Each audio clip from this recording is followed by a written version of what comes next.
Winston Churchill once said, "We make a living by what we do, but we make a life by what we give." This is a quote at the heart of the 1,800 women who make up the Junior League of Tampa today, volunteers who this year dedicated more than 60,000 hours of their time, raised more than $436,000, and shared their talents to make a difference in the lives of nearly 52,000 people in Tampa Bay.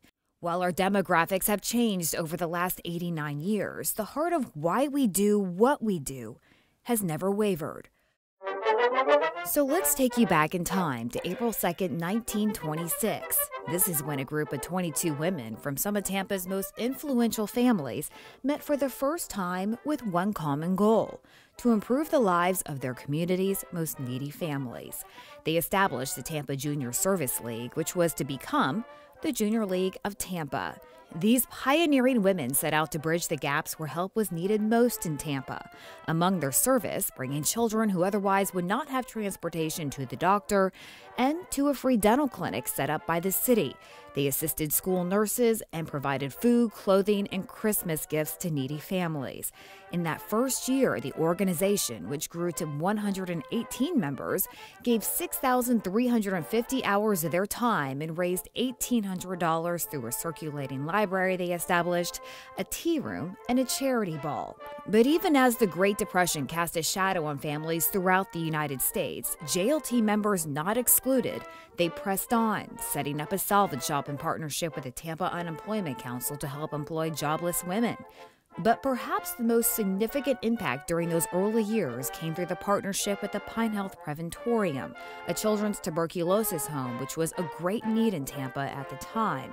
The League took over in 1931 and added 2 wings to the building, continuing to operate until it was no longer needed in 1938. While the library and tea room helped raise a lot of money for those earliest projects, the women, like our members today, were thinking outside the box. They created a Junior League edition of the Tampa Daily Times, which served 2 purposes: fundraising and public relations.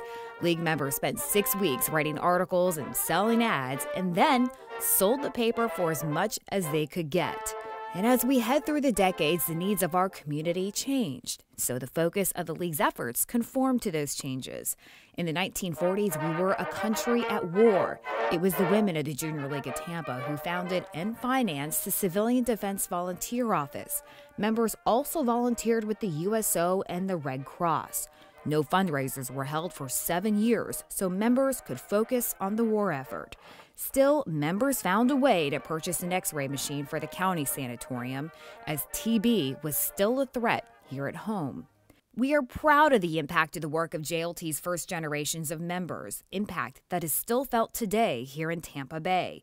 In 1953, JLT partnered with the Hillsborough County Association of Retarded Children to establish what is known today as the McDonald Training Center. The center continues to empower people with disabilities today with life and job training skills. As Tampa Bay moved into the 1960s, the community grew and so did the needs. So focus remained on health, education, the arts, like volunteering with the Tampa Junior Museum, and service with placements like the Children's Home. And it was in 1961 when the League printed its first cookbook in the series, the Gasparilla Cookbook. By the 1970s, it wasn't just the community needs that were changing, but our members. We began to see more women in power and entering the workforce. And this is when the League not only dedicated its time to the community, but empowered its members to grow professionally. Our efforts remained on areas of need at the time, like drug abuse, environmentalism, and child abuse. In fact, from 1976 to 1980, the League helped establish the Child Abuse Council, which is now known as Champions for Children. And in 1989, the League helped establish another familiar service in Tampa Bay, More Health, a program designed to promote health, safety, and injury prevention. More Health is now its own nonprofit that has reached more than 3 million children. By the 1990s, our focus areas remained on children and families, education, and meeting the basic needs of our community's neediest families. Among the most well-known, did you know that JLT helped establish and support Ronald McDonald House at Tampa General Hospital, donating $56,000 toward the building? Or that we helped establish Baby Bungalow during a 5-year project? You may also be familiar with the Glazer Children's Museum and Mary Lee's House. The League has played a role in the creation of both of these institutions. While our efforts today continue to focus on child welfare and education, we are also committed to developing the potential of our volunteers through training and mentoring, so they are equipped to continue to give back to Tampa even after their service with the Junior League.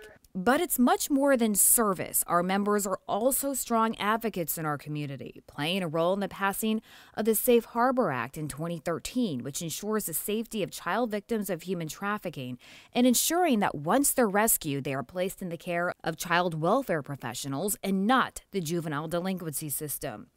We were also there as House Bill 1351 was signed, allowing homeless youth the ability to obtain a certified copy of their birth certificate to help open up educational and extracurricular opportunities.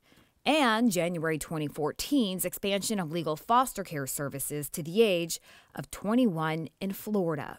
And we continue to be a catalyst for change with the Abolish movement created by JLT on behalf of the Free Network to raise awareness about the fight to end human trafficking in our community and throughout the country. Then there was our first Sulphur Springs Family Food Fest last year, which was an effort to not only provide healthy food for families, but educate children and their parents about making healthy choices. But we can't do what we do without the support of our community, our members, and our fundraisers. One of our most popular fundraisers, Holiday Gift Market, has quite the history, too. It evolved from the salvage shop to the thrift shop to the Trinkets and Treasures thrift sale, which raised more than $2.5 million during its 40-year history, to what it became today, the Holiday Gift Market, which has raised more than $1 million over the last 11 years. That's impact. And as we enter into the next chapter of our league's history, we are reminded once again of that quote. We make a living by what we do, but we make a life by what we give.